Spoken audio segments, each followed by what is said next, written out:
Pleased to be joined now for a City Council update. City Councillor Randy Donauer, good morning. Thanks for coming on. Good morning, Jeremy. Anytime. Let's talk about the arena. That is the topic for this week. Discussions with a group known as the Oakview Group to manage the eventual downtown arena whenever it does finally surface. A couple things on this, I guess. Why do we need this group? Is there no local company that can handle this kind of thing instead of maybe looking to this mostly American company to do this job? This was open to local companies to bid. And so the RFP was actually open to any company in the world that wanted to bid. The council a few years ago decided to go with a partner. I think a lot of that is to get somebody to bring capital, like some money, and some expertise to the table, who's got some experience running entertainment facilities like this. So the RFP was open to anybody to bid on. We had two that qualified to bid, and Oakview Group came in with the most points. And so the administration negotiated with them, not so much a contract, but a framework for a contract is what they were asking us to approve yesterday, kind of get the green light to go ahead and sign a contract. But certainly local vendors could have bid. I wish some would have, but nobody did.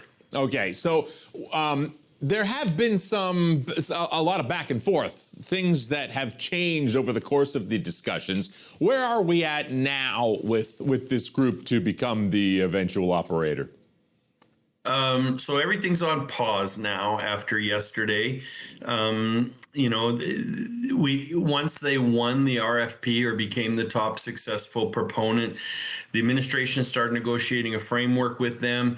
Oakview Group went through a change on the board. They asked us to hold off so they could reevaluate what their proposal was. When they finally sorted that out, we had the election down in the United States, and some goofiness has been happening there. Canada's gone all elbows up, and we weren't so sure we wanted to contract with an American company. And I think what you saw yesterday is we're still not so sure we want to contract with an American company. So we asked the administration last fall to just put everything on pause to see what would happen with trade negotiations with the United States before we gave them the green light.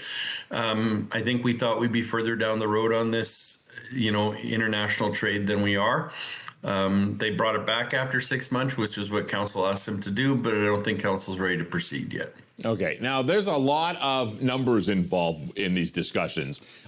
This arena could still be a decade away. Do you think economics will likely change over the course of the next 10 years and anything? Do we need to have this finalized now?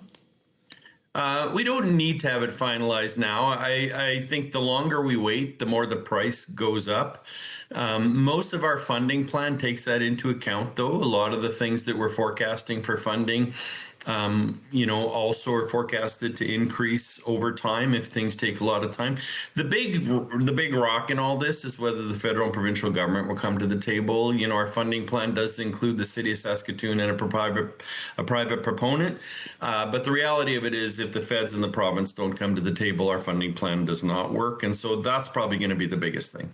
When do you expect we may hear a little bit more about willingness from those levels of government to actually contribute to this thing? Well, the provincial government has sent us some signals indicating that if the feds are in, they're willing to look at it. The federal government over the last term of council had a large infrastructure program that they share with the municipalities, and it was quite directed. They wanted to see a lot of green initiatives, a lot of transit initiatives. Those were the things Ottawa was pushing. So if we wanted the money, we had to spend it the way they said. Right across Canada now, municipalities are kind of pushing the federal government, saying we need that program's fully expended. There's no more money. And municipalities are saying we need a new partner in Ottawa or a partner that's willing to invest in infrastructure moving forward. And there's some things we want to do that maybe don't fit with what Ottawa wanted everybody to do in the last 4 years. And so we're trying to get, I wouldn't say different criteria, more open criteria so that Ottawa doesn't maybe put so many strings on the money. Okay, so still a lot of things to get through before this thing starts to take a little bit more clearer shape. Randy Donauer, thank you so much for a few minutes this morning. Anytime, Jeremy. Thank you.